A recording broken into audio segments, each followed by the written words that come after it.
আসসালামু আলাইকুম। এলেঙ্গা ভাই ভাই মোটরসের পক্ষ থেকে সবাইকে শুভেচ্ছা ও স্বাগতম।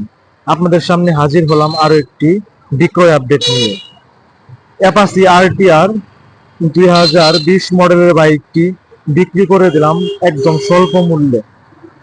তো ভিডিওর মধ্যে সবকিছু আমরা ডিটেলসে বলছি। আসসালামু আলাইকুম। ভাইজানের নামটা? তো ভাই, আপনি যে বাইকটি ক্রয় করলেন, বাইকের কাগজপত্র সবকিছু বুঝে পাইছেন ভাই? তো নেক্সট টাইম কি ভাই আমাদের ভাই ভাই মোটরস থেকে বাইক ক্রয় করা যায় ভাই? জি ভাই, আপনাদের আচার আচরণ অনেক ভালো, আন্তরিক। বাইকের দাম আপনারা অনেক কম নেন। ইনশাল্লাহ আবার আসবো এবং কি আরো লোক নিয়ে আসবো ইনশাআল্লাহ। জি, ধন্যবাদ ভাই। তো দেখেন বাইকের কন্ডিশনটি একদম ফ্রেশ কন্ডিশন আছে বাইকটি। তো যাদের বাইকের প্রয়োজন তারা আসবেন ভাই ভাই মোটরস এলেঙ্গা, শামসুল হক কলেজের বিপরীত পাশে। সবাই ভালো থাকবেন, সুস্থ থাকবেন, আল্লাহ হাফেজ।